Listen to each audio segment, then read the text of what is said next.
Breaking news, there's been a major announcement by the IC. 500 objections, some recounts. Listen to what they have to say. When we are coming back to you, and we will have a small window when we can have a brief opportunity to interact with you. May I please invite the Chairperson of the Electoral Commission to address you, Chair.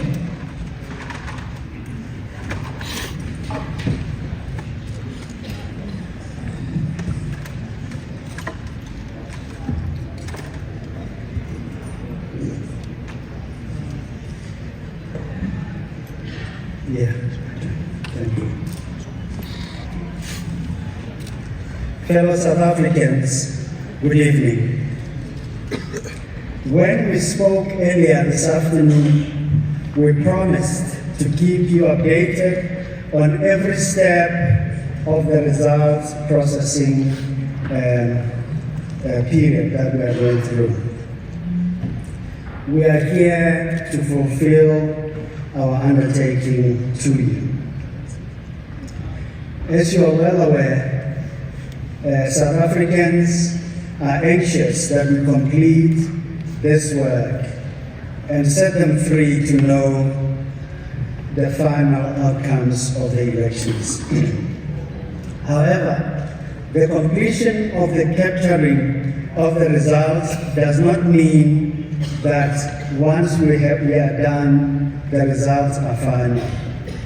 We are currently sitting at 100% of the results captured and issued to yourself. You will see that board sometimes go forward and a little bit coming back. I will explain why that is so at times. As we consider objections before us, there will be those that will require or will implicate the reopening of any windows for results to be corrected. An edit window is simply a facility that allows the Commission to effect corrections in instances where recorded results and result slips may have discrepancies. We also promised to keep you updated on the process of finalizing these objections. Transparency being such a founding value in our elections, we want to explain the objections process so that the public is aware of the quality assurance procedures that are used to ensure that our elections are credible, free, and fair. This process involves, one, a process where any interested party, any member of the public, any independent candidate, and any political party may lodge an objection with the Commission. Two, any voter or party or independent candidate's agent can object if, one, a voter is given an incorrect number of ballots. Two, a voter is refused a ballot paper. Or three, the conduct of a voting officer, party agent, or any other person brings or causes that person to be denied the right to vote.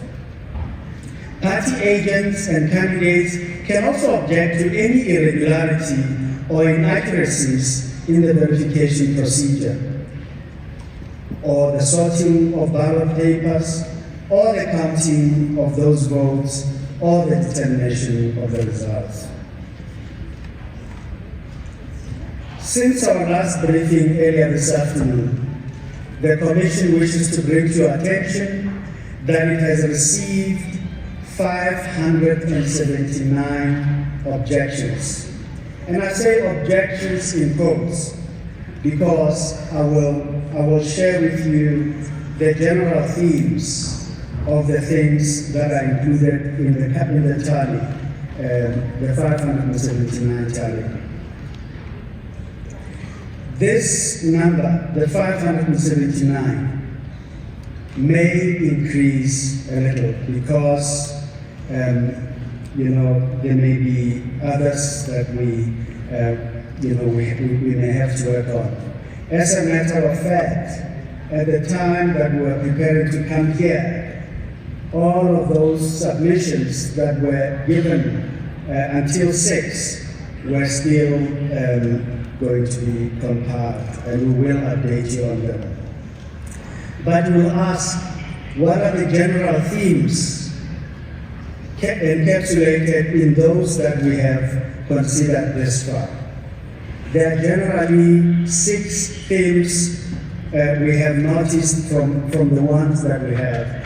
The first include instances where results processes were still not completed when the objections were filed with us. In other words, someone filed an objection, but they have not had the opportunity to deal with the results that was concluded. The second are allegations by a third party that says a specific person told me that they voted for me or for my party, but in that voting station we can't see my result.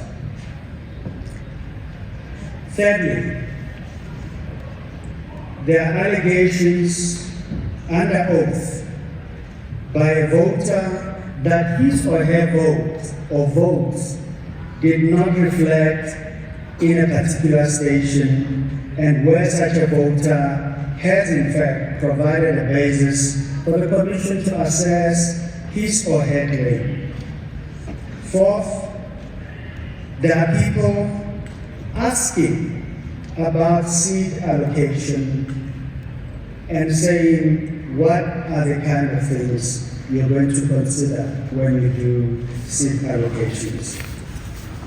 Fifth, there are people raising matters connected to the conduct of these elections. In other words, they are raising issues of conduct of a party or party agents or supporters of a party or independent candidate during the special voting period or election day itself. And the last theme is those persons raising what they consider to be issues impacting on either the conduct or training of electoral officials. What is the progress that has been made this far? There are 10 window edits that we have authorized just up to now. I did indicate to you that edit windows are those opportunities where we want to align the results with the captured results. These instances have in fact been dealt with. In other words, the Commission has looked at that. We are satisfied that that process must be undertaken. The effect of opening edit windows is that you will see the results on the leaderboard reversing and going forward. In other words, when we are at 100% and one edit window is opened, it will then have the effect of reversing the effect of that result having been completed or finalized. The second is that there are 24 instances where the Commission has ordered recounts. That has happened. In all of those instances, we are communicating with the Chief Electoral Officer and his staff, and equally with political parties implicated in those recounts. The Commission reassures you that in undertaking this process, it will act without fear, without favor, without prejudice. In closing, please permit me to say that we have a long night ahead of us as we seek to bring finality to these matters, to remove any doubts that these matters may in fact raise, and to put you at ease that this is not work we take lightly. I want to conclude and say the Commission will be ready to announce the results of these elections tomorrow. I thank you very much indeed, and we will take this matter forward.